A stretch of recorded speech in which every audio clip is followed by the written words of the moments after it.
चलिए, a matter of the heart, education in India, ये 2023 में किताब लिखी गई और ये कह रहे हैं कि इस किताब को किसने लिखा है। तो इस किताब को लिखा है, इसके लेखक हैं अनुराग बेहर। और ये अनुराग बेहर कौन है, मैं इनके बारे में बता दूं। तो जो अजीम प्रेमजी फाउंडेशन है उसके ये CEO हैं। अजीम प्रेमजी जो फाउंडेशन है, एक कंपनी है ना, हाँ, तो उसके ये कौन है, CEO हैं। उन्होंने किताब लिखी है a matter of the heart, education in India. ठीक है, तो ये कौन है, अनुराग बेहर कौन है, अजीम प्रेमजी फाउंडेशन के CEO हैं ये।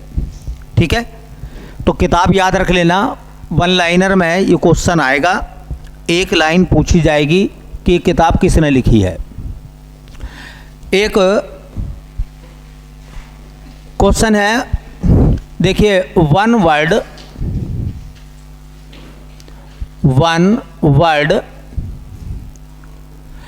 टीबी समिट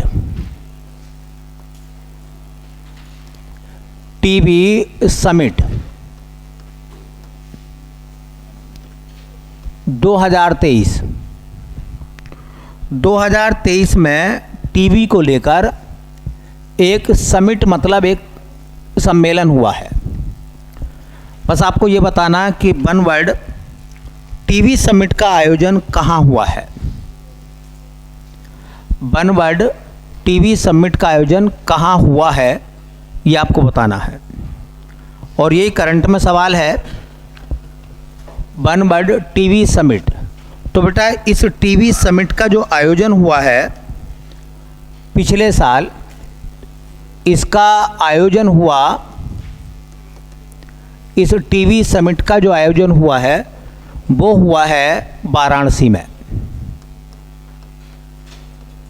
कहाँ हुआ है, वाराणसी, मतलब यूपी। देखो, ऐसे सम्मेलन जो राष्ट्रीय या अंतर्राष्ट्रीय होते हैं तो वो स्टेट में तो पूछे जाते ही हैं, वो सेंट्रल में भी खूब आते हैं, केंद्रीय भी होते हैं, वो केंद्र सरकार के एग्जामों में भी काफ़ी पूछे जाते हैं। अब यहाँ से दो एक सवाल थोड़ा सा ओल्ड जानकारी के साथ जुड़ते हैं कि जो टीबी एक बीमारी है वो किसकी वजह से होती है। टीबी बीमारी का कारण क्या है, तो जीवाणु है, विषाणु है, कवक है या प्रोटोजोआ है। बट टीबी इनमें से किसके कारण होती है, तो वो जीवाणु जनित है, विषाणु जनित है, कवक जनित है या प्रोटोजोआ जनित है। किसकी वजह से होती है, साइंस का सवाल है, आपको पता होना चाहिए। ये तो बड़ा सिंपल सा सवाल है भाई। ठीक है, तो ये जो टीबी है, ये टीबी है, तो टीबी का कारण जो है, टीबी का कारण जो है, टीबी का कारण है एक जीवाणु, और जीवाणु को अंग्रेजी में बैक्टीरिया कहते हैं। जीवाणु को अंग्रेजी में क्या कहते हैं, बैक्टीरिया। इसका मतलब ये बैक्टीरिया की वजह से होती है। ठीक है, अब सवाल देखते हैं कि भाई अगर बैक्टीरिया की वजह से होती है तो बैक्टीरिया तो बहुत प्रकार के होते हैं। कुछ जीवाणु हमारे लिए लाभदायक होते हैं और कुछ जीवाणु हमारे लिए हानिकारक होते हैं। जैसे कि आपने लैक्टोबैसिलस का नाम सुना होगा, तो लैक्टोबैसिलस जीवाणु दही में होता नहीं होता, और वो हमारे स्वास्थ्य के लिए, पाचन के लिए अच्छा है। इसलिए तुमने देखा होगा कि लोग जो है खाने में एक समय 3 टाइम में से 1 टाइम दही का सेवन भी करते हैं, क्योंकि दही से पाचन जो है वो दुरुस्त होता। तो इसका मतलब लैक्टोबैसिलस जो जीवाणु है वो हमारी हेल्थ के लिए अच्छा है। ठीक है, तो क्या हर जीवाणु हमारी हेल्थ के लिए अच्छा है, नहीं अच्छे। अच्छा, सब अच्छे नहीं है तो सब बुरे भी नहीं है। ठीक है, तो इस जीवाणु का नाम है ट्यूबरकुलोसिस। क्या नाम है, ट्यूबरकुलोसिस, तो कभी कभी जीवाणु का नाम पूछ लेगा, तो इस जीवाणु का नाम है ट्यूबरकुलोसिस।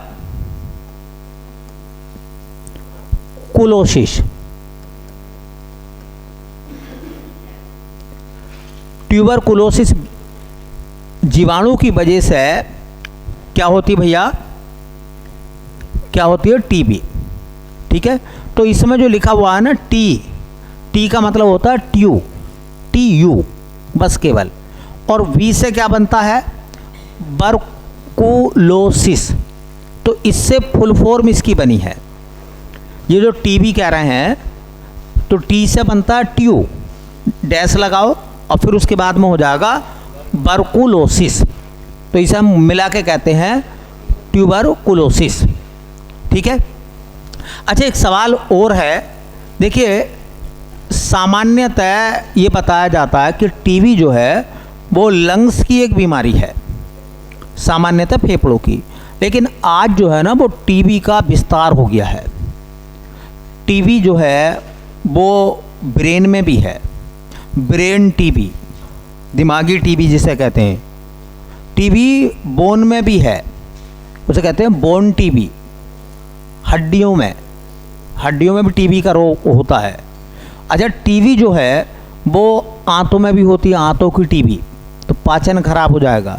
टीबी लंग्स की भी होती है, फेफड़ों की टीबी, लेकिन सामान्यतः जिस हम टीबी की बात कर रहे हैं, ये लंग्स मतलब फेफड़ों वाली है। ठीक है, फेफड़ों की टीबी है। ये जो फेफड़ों वाली टीबी है, इसके बारे में आपने सुना होगा, इंसान को सामान्यतः नॉर्मली खांसी होती है, फिर वो खांसी परमानेंट हो जाती है, परमानेंट खांसी।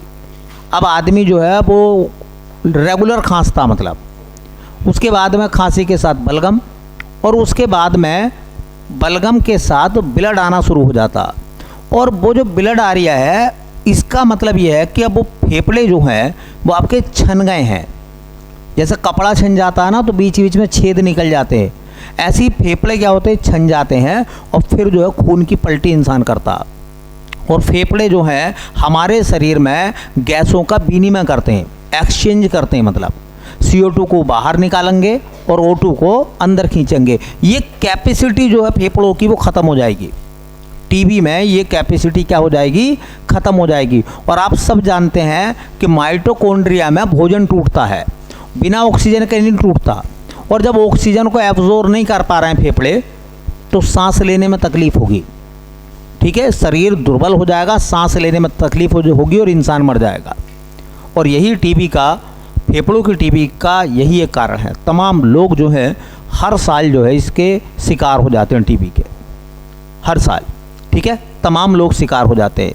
इसलिए एक सवाल आप याद रखना, वैसे जागरूकता के लिए हर साल विश्व टीबी दिवस मनाते हैं।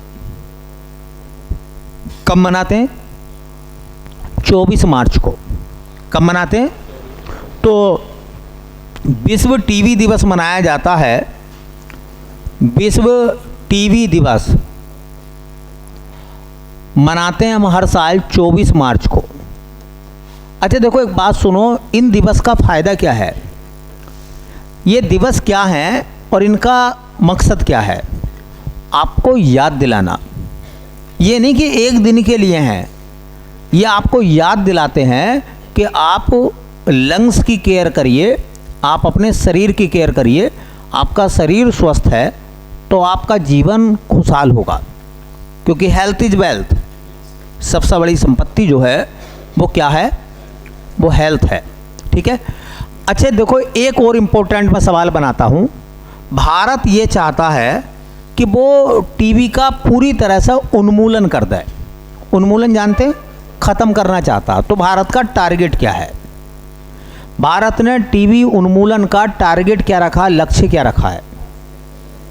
ठीक है, ये सवाल एसएससी आपसे कंडक्ट कर लेगी, आपसे मालूम कर लेगी। ठीक है, तो याद रखो। हाँ, भारत का टीबी उन्मूलन का लक्ष्य है, भारत का टीबी उन्मूलन का लक्ष्य है, यह है बेटा 2025। 2025 ये कहा जाता है कि भारत 2025 तक, भाई एक टारगेट है आपका। अब आपका ग्रेड सी निकालने का टारगेट है। अब इसका मतलब ये नहीं है कि ये आपका टारगेट है, आप वहाँ तक पहुँचोगे या नहीं पहुँचोगे, ये दो बातें अलग अलग हैं नहीं है। आपने ये कहा कि हम एसएससी स्टेनो में ग्रेड सी निकालना चाहते हैं, ये आपका टारगेट हुआ नहीं हुआ। आप कहाँ तक पहुँचते हो ये अलग बात होती है। तो टारगेट बनाना अलग बात होती है और टारगेट को अचीव करना ये और दूसरी बात होती है। ठीक है, कुल मिलाकर जब आप टारगेट बनाते हैं तो उसको हिट करने का भी प्रयास करते हैं, नहीं करते तो ये नहीं माना जा सकता कि मान लो अगर आप 100% सफल हों, हो सकता है कि आप कुछ परसेंट जो है रह भी जाएं अपने टारगेट से। कि आपने ये सोचा है कि आप 40 क्वेश्चन करेंगे जीके में, हो सकता है 38 हो जाए, लेकिन टारगेट तो 40 का था। ठीक है, तो ऐसा नहीं है, कभी हम अपने लक्ष्य से थोड़ा सा पीछे रह जाते हैं और कभी कभी ऐसा भी तो होता है टारगेट से आगे निकल जाते हैं। तो भारत का टारगेट है 2025 और भारत चाहता है कि वो टीबी को क्या करेगा, ख़त्म कर देगा। ठीक है, टीबी के लिए आपने सुना होगा एक मेडिसिन होती है डोट्स, है ना, सरकारी अस्पतालों में उपलब्ध होती है, प्राइवेट अस्पतालों में भी होती है। 6 महीने का तकरीबन कोर्स होता और कहा जाता कि वो खुराक आपको नियमित रूप से इस्तेमाल करनी पड़ेगी जिससे आप टीबी मुक्त हो सकते हैं। ठीक है, तो एक बड़ी भयंकर बीमारी है, बड़े घरों को इसने ले लिया, ख़त्म कर दिया टीबी ने। ठीक है, चलिए एक अगला सवाल है। अगला सवाल ये है, एबल पुरस्कार 2023। एबल पुरस्कार 2023 अभी 24 का आया नहीं है, आएगा तो बता देंगे आपको। एबेल पुरस्कार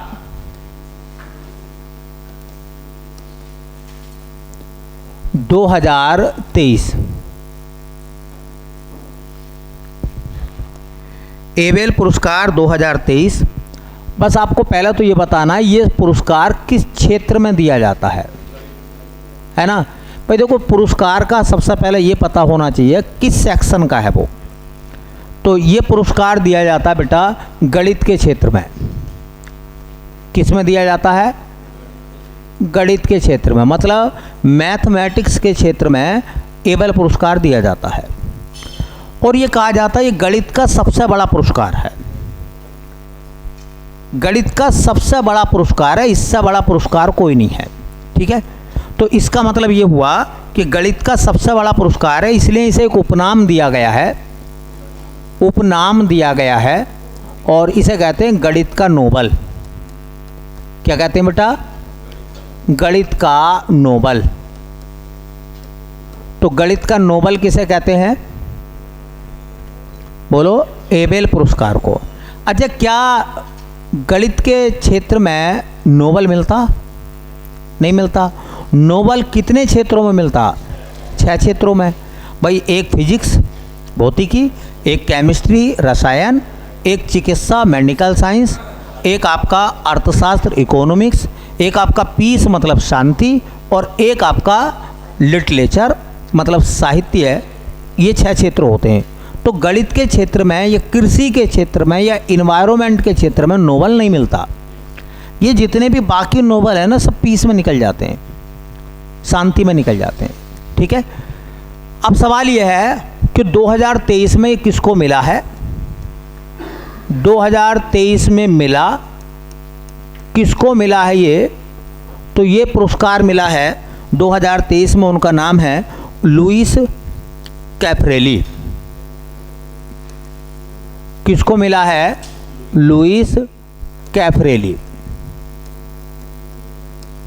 बस नाम याद रखें। वैसे लुईस कैफरेली रहने वाले साउथ अफ्रीका के थे, बाद में ब्रिटेन चले गए। तो लुईस कैफरेली आप याद रखें और ये नाम पूछा जा सकता है। 2023 का एबल किसको मिला है, लुईस कैफरेली को।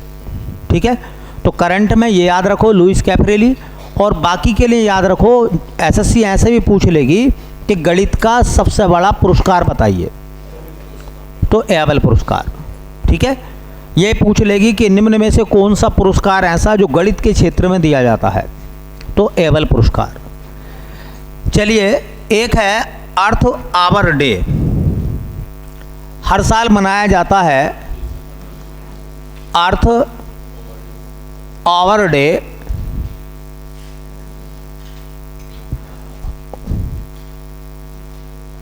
2023, अब 23 में मनाया गया है, 24 में मनाया गया है, तो आप इसे ऐसा तो याद ना करें कि 2023 या 2024, कुल मिला के ये याद रखें, क्योंकि ये ओल्ड के लिए भी और न्यू भी है। ये 24 में मनाया गया है अर्थ आवर डे। तो इसको ये समझना है कि अर्थ आवर डे किससे संबंधित है, क्यों मनाया जाता है, ठीक है, और इसकी शुरुआत कब से हुई थी और कब मनाया जाता है, इसका समय कब का है। अर्थ आवर डे हम कब मनाते हैं, तो भैया इसका मनाने का जो समय है ये भी याद रखें, इसके मनाने का जो समय है वो होता है मार्च माह का अंतिम शनिवार। हर साल मार्च माह का अंतिम शनिवार,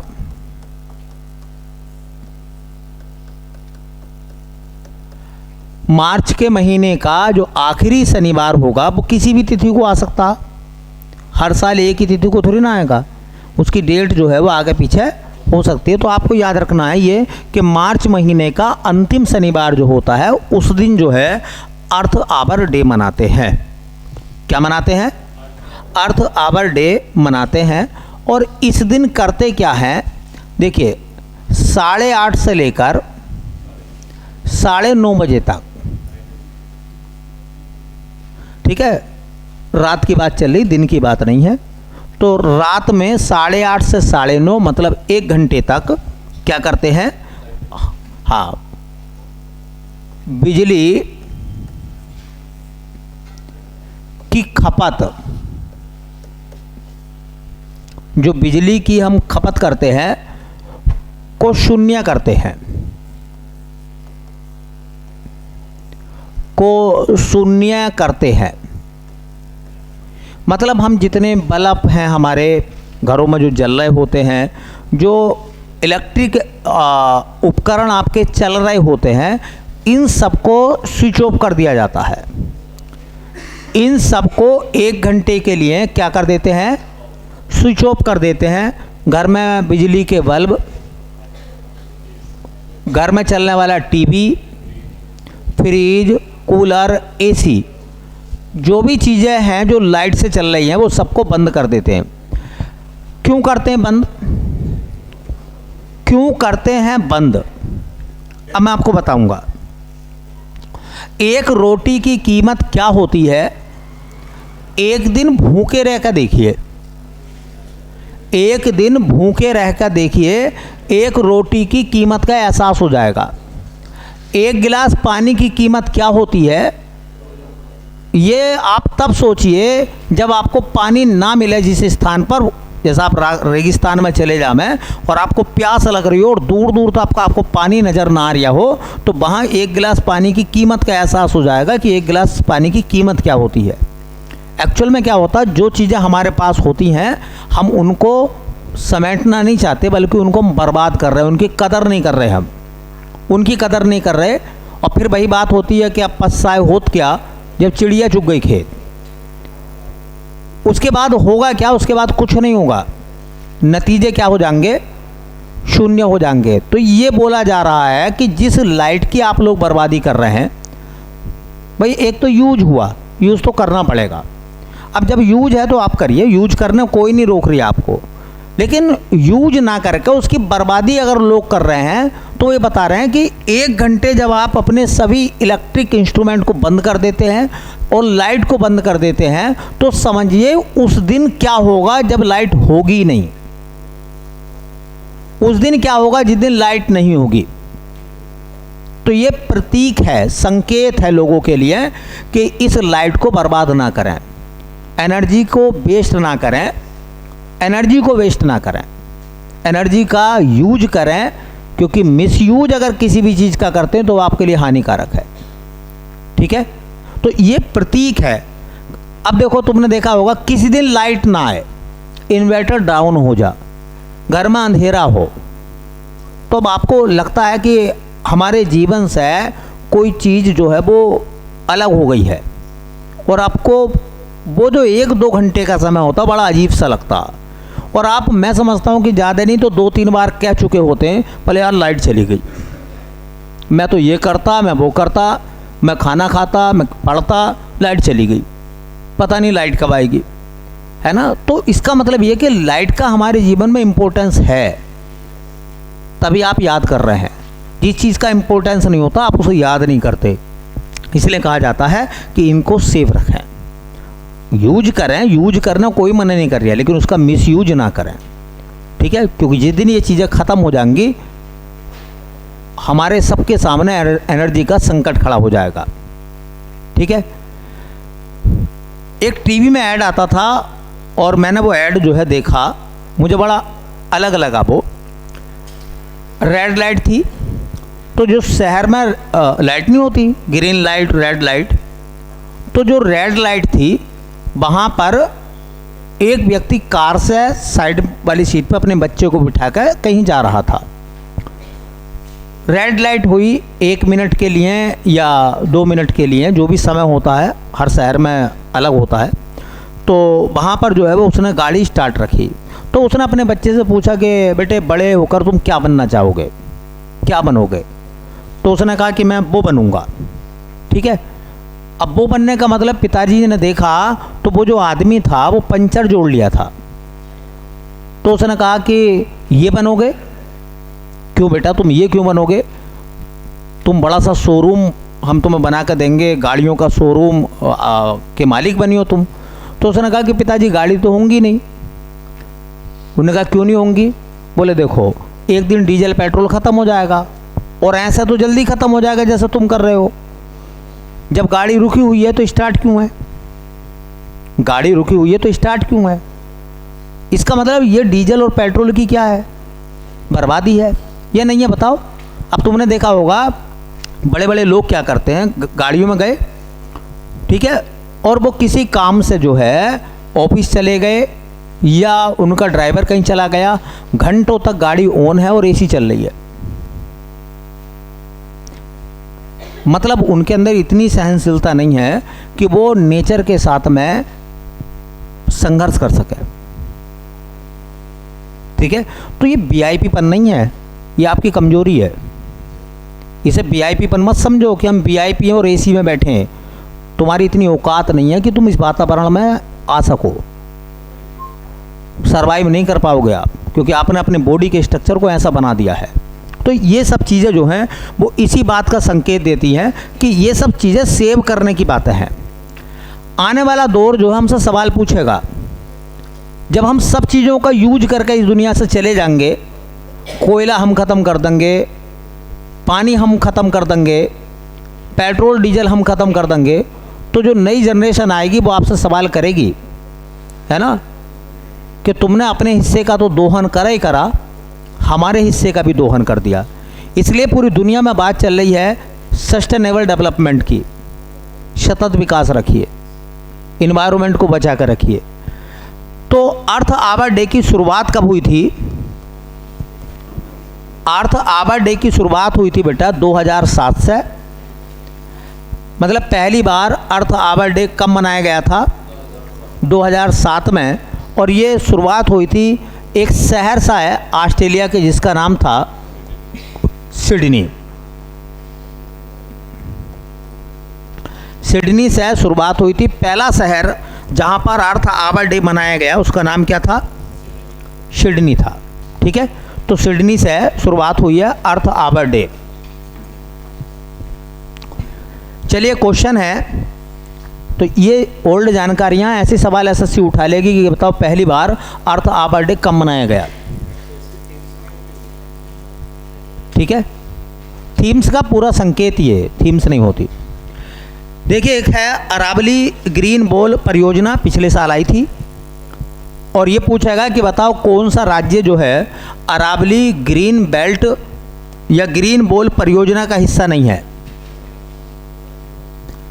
अरावली ग्रीन बॉल परियोजना,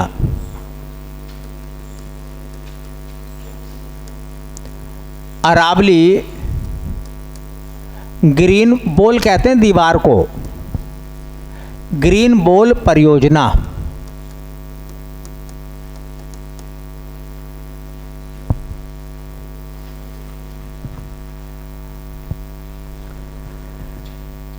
देखिए अरावली ग्रीन बॉल परियोजना की शुरुआत पिछले साल हुई थी और इसकी शुरुआत हुई थी टिकली गांव से। टिकली गांव है और वो है हरियाणा का।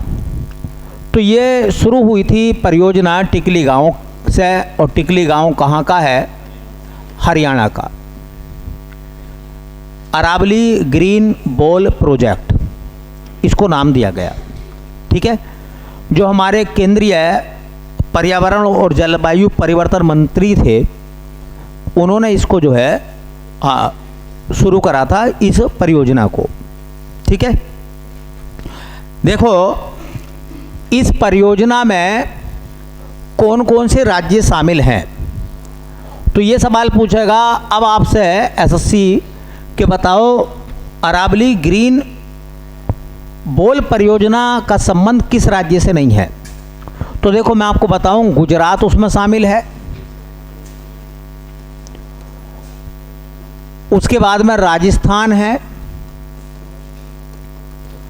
उसके बाद में हरियाणा है ग्रीन बॉल प्रोजेक्ट का हिस्सा, और दिल्ली है। अब इसमें पंजाब स्टेट है लेकिन वो इसमें शामिल नहीं है। मतलब ये परियोजना उन राज्यों में चलाई जाएगी जहां पर अरावली पर्वत श्रेणी है, और अरावली पर्वत श्रेणी का विस्तार जो है वो 3 राज्यों और 1 केंद्र शासित प्रदेश में है। हमारा जो राष्ट्रपति भवन बना हुआ है दिल्ली में, रायसीना हिल्स पर है, और वो बताया जाता अरावली का ही हिस्सा है।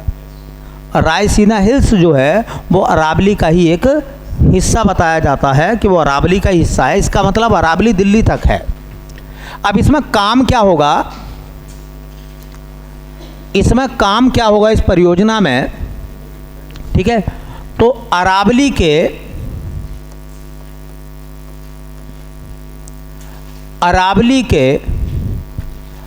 5 किलोमीटर के क्षेत्र को हरा भरा करना, हरा भरा करना, ये इसमें काम होगा। और क्यों ऐसा कर रहे हैं, क्यों ऐसा कर रहे हैं, इसका टारगेट क्या है? तो इसका टारगेट है थार मरुस्थल को बढ़ने से रोकना। टारगेट है थार मरुस्थल को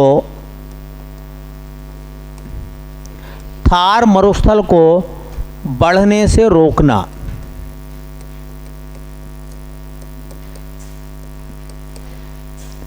थार मरुस्थल को बढ़ने से रोकना।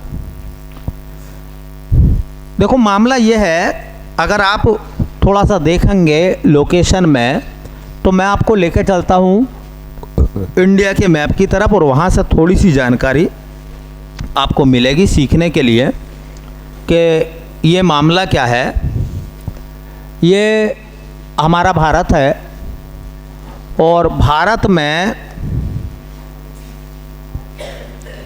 यहाँ जो है ये राजस्थान है। तो अरावली जो है वो तकरीबन ऐसे विस्तृत है। इस तरह से अरावली पर्वत श्रेणी है, और अरावली पर्वत श्रेणी के पश्चिम वाला हिस्सा जो वो थार का है, थार मरुस्थल का, और अरावली के ये जो पूरब वाला हिस्सा है ये मरुस्थलीय नहीं है। तो क्या होता है कि जब आंधियाँ चलती हैं तो मरुस्थलों का रेत भी उड़ के जाता, ठीक है, और वो रेत वगैरह उड़ के जहाँ जाकर जम जाएगा, इकट्ठा हो जाएगा, मरुभूमि बन जाएगी, फिर तो नहीं बन जाएगी। तो वो ये कह रहे हैं इस वाले इलाके में कि भैया ये जो 5 किलोमीटर की रेंज है ना, 5 किलोमीटर का जो इलाका है ये वाला, इसको ग्रीन बेल्ट में बदलना है। यहाँ पर खूब हमें पौधे रोपित करने हैं, और जब ये ग्रीन हो जाएगा, हरा हो जाएगा, हरियाली यहाँ बढ़ जाएगी, तो इससे मरुस्थल को रोका जा सकता है। क्योंकि आपको पता होता है कि वन वर्षा कराने में भी सहायक होते हैं। ठीक है, कभी आप राजस्थान की तरफ जाओगे, जब आप यहाँ से मथुरा से निकल कर आगे निकलोगे ना भरतपुर ज़िले में, तो यहाँ से आप देखोगे राजस्थान के जंगलों को, गेहूँ की खेती तो होती है इस इलाके में, और आप देखोगे हर खेत में आपको पेड़ नज़र आएगा। और वो लगाए गए हैं, ऐसा नहीं वो पहले थे, वो लगाए गए हैं, इसी वजह से लगाए गए हैं कि मरुस्थल के प्रभाव को कम किया जाए। ठीक है, तो सरकार भी चाहती है कि मरुस्थलीकरण जो बन्या है और जो थार का इलाका है वो बढ़ता चला जा रहा है, इसको अगर नहीं रोका गया तो खाद्यान्न संकट पैदा हो जाएगा, क्योंकि बहुत सारी ज़मीन हमारी शहरी इलाके में बदल रही है।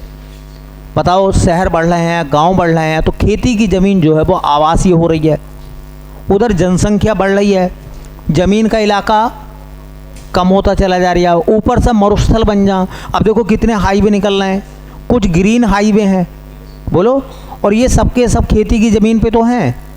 तो ज़मीन जो है वो फैक्ट्री के रूप में, स्कूलों के रूप में, घरों के रूप में, ठीक है, हाँ, सिमटती चली जा रही खेती की ज़मीन, रोड के रूप में सिमटती चली जा रही है, ऊपर से मरुस्थलीकरण बढ़ने लगा। तो एक बात बताओ, हमारे पास में घर भी होंगे, हमारे पास में अच्छी रोडें भी होंगी, हमारे पास में फैक्ट्रियाँ भी होंगी, लेकिन हमारे पास खाने के लिए अन्न नहीं होगा, तो जीवन कैसा सरवाइव होगा फिर?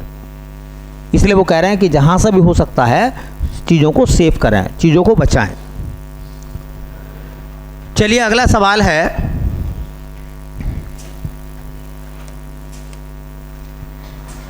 अगले क्वेश्चन में कह रहे हैं भैया, पाक जलडमरू मध्य, पाक जलडमरू मध्य को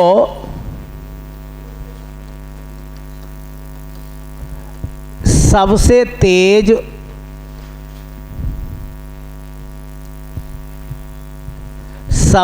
तेज तैरकर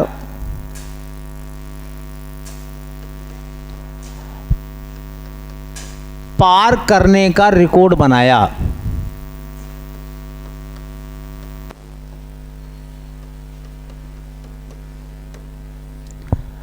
तो कह रहे हैं कि कौन सा व्यक्ति ऐसा है जिसने पाक स्ट्रेट भी कहते हैं ना इसको, पाक जल संधि को तैरकर सबसे कम समय में तैरकर रिकॉर्ड बनाया है।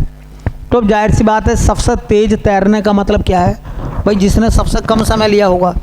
अगर यहाँ से और आप जो है तिकोनिया तक जाते हैं, तो जो व्यक्ति सबसे कम समय में पहुँचेगा, इसका मतलब वो तेज चला है भाई। इससे ये तो पता चलेगा ना कि जिसे सबसे कम समय लगा है, इसका मतलब वो तेज चला है, उसने तेज सफ़र तय करा है पूरा अपना। तो उनका नाम बताना है। देखिए मैं आपको बताऊं, ये और ऐसे बना सकते हैं आप थोड़ा सा लोकेशन को ट्रेस करने के लिए। ये भारत की भूमि है और इसका नाम है पंबन द्वीप। क्या नाम है? पंबन द्वीप। पंबन द्वीप का ये बिल्कुल आखिरी बिंदु है और इसका नाम है धनुषकोडी। क्या नाम है? धनुषकोडी। और ये भूमि किसके अंडर में आती है? भारत के। और ये आप देख रहे हैं, ये है तिलैया मन्नार और ये हिस्सा है श्रीलंका का। किसका? और श्रीलंका के इस द्वीप का नाम है तिलैया मन्नार।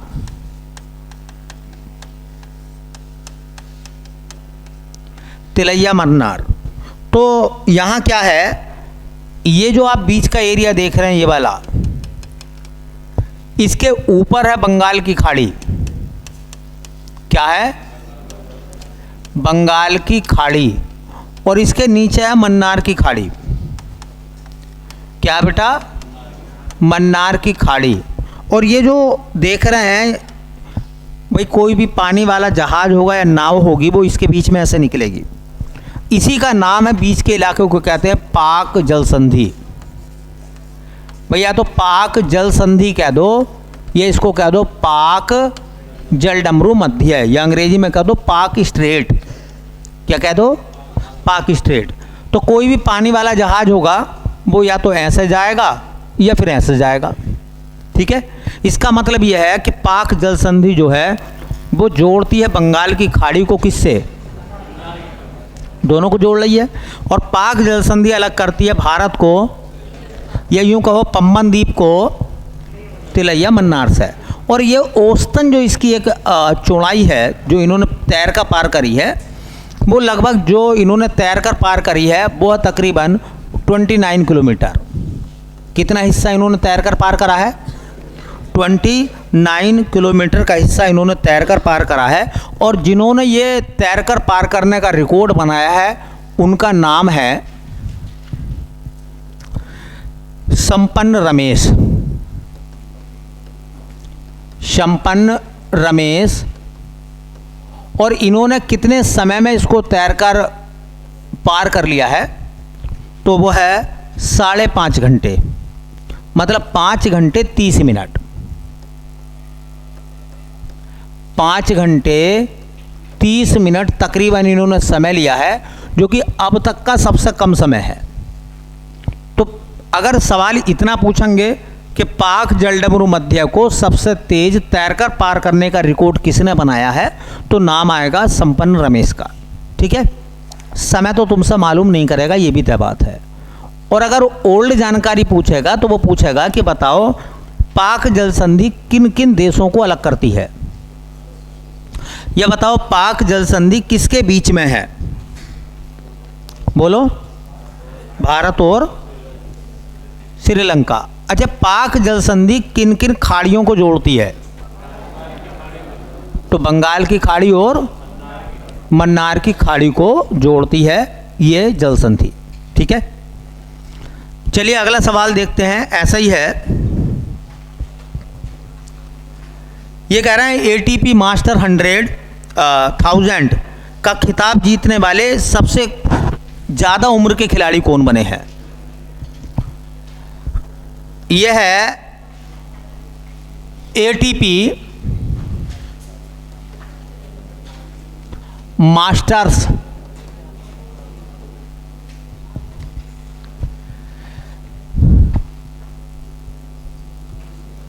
1000 का खिताब जीतने वाले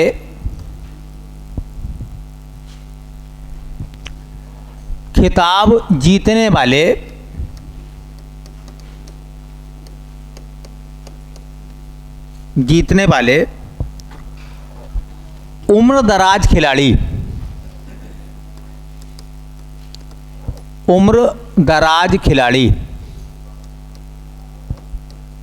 उम्रदराज खिलाड़ी का मतलब ये हुआ जिनकी उम्र जो है वो सबसे ज़्यादा हुई है अब तक, सबसे ज़्यादा उम्र के हैं वो, जिन्होंने ATP मास्टर 1000 टूर्नामेंट जीत लिया है।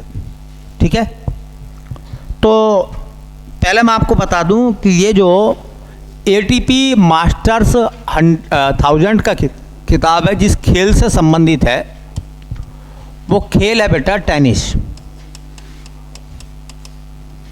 कौन सा खेल है? टेनिस का खेल है। और इस खेल का आयोजन जो हुआ था वो हुआ था कैलिफोर्निया में।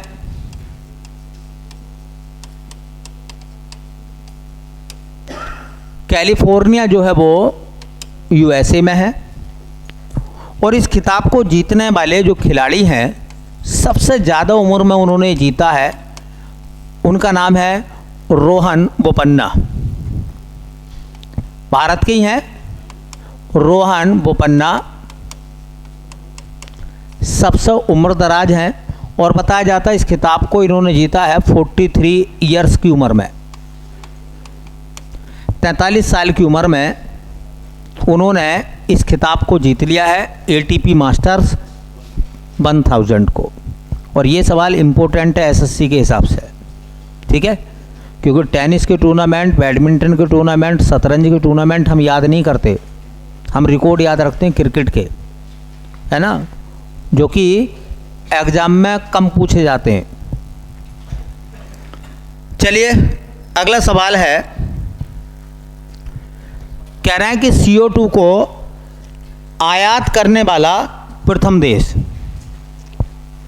वर्ल्ड का वो पहला देश जिसने CO2 को आयात करने का बीड़ा उठाया है। तो CO2 मतलब कार्बन डाइऑक्साइड, CO2 को आयात करने वाला विश्व का प्रथम देश।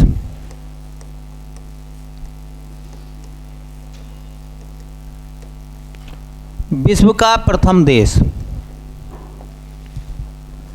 तो उस देश का नाम है बेटा, जिस देश ने प्रोग्राम शुरू करा है तो उस देश का नाम है डेनमार्क।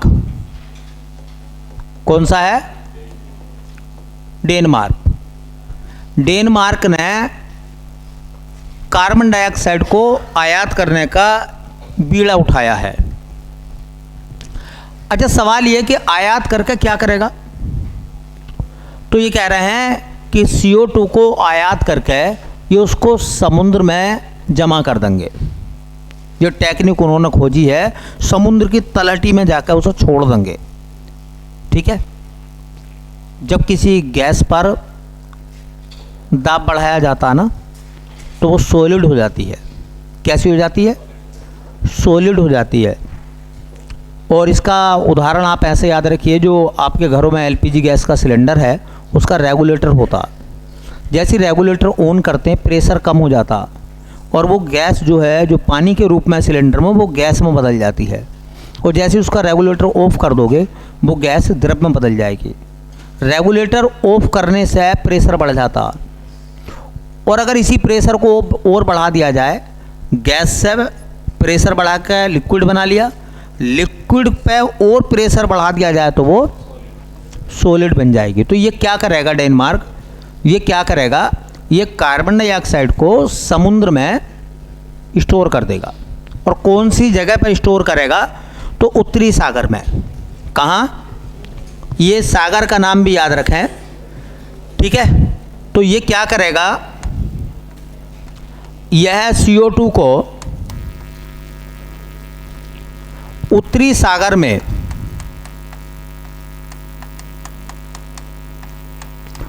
उत्तरी सागर में 1800 मीटर की गहराई में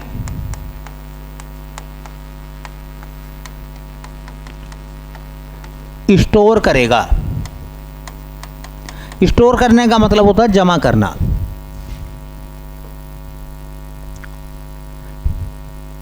मतलब कुल मिला के ये है कि आपने नाम सुना होगा, जैसे जिन्न परेशान करते हैं लोगों को, वैसे आज कार्बन डाइऑक्साइड परेशान कर रही है लोगों को, क्योंकि CO2 के साइड इफ़ेक्ट बहुत आने शुरू हो गए हैं।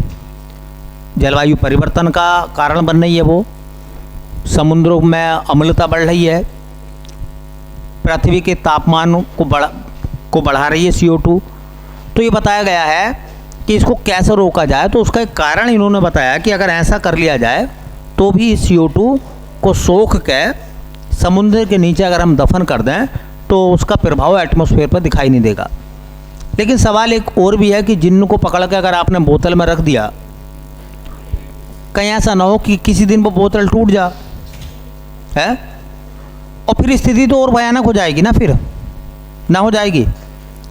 तो ये तो समुद्र में आपने अगर CO2 को परिवर्तित करके ठोस में समुद्र में डाल दिया, आने वाले 1000 साल बाद, सैकड़ों साल बाद कुछ अगर बदलाव हुए तो फिर खामियाजा और भी ज़्यादा खतरनाक हो सकता। बोलो, फिर तो वो संपूर्ण CO2 जो है वो विस्फोट का काम करेगी ना फिर। चलिए एक और सवाल।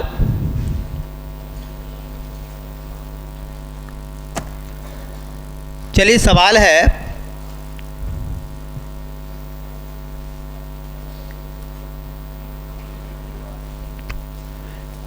विश्व की सबसे बड़ी अर्थव्यवस्था वाला देश, विश्व की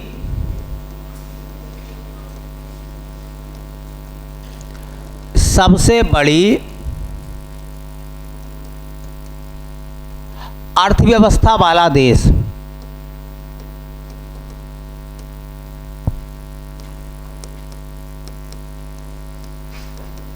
तो दुनिया की सबसे बड़ी इकोनॉमी जो है वो USA है। दूसरे नंबर पर आता चीन, चाइना, तीसरे नंबर पर है जापान, चौथे नंबर पर है जर्मनी और पाँचवें नंबर पर है इंडिया।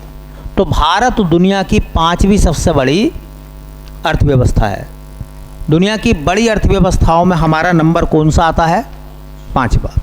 तो भारत की जो अर्थव्यवस्थाएं हैं उसमें सबसे बड़ी अर्थव्यवस्था पूरी दुनिया में अमेरिका की है और भारत का नंबर पाँचवा है। ठीक है, चलिए बाकी देखते हैं बाद में।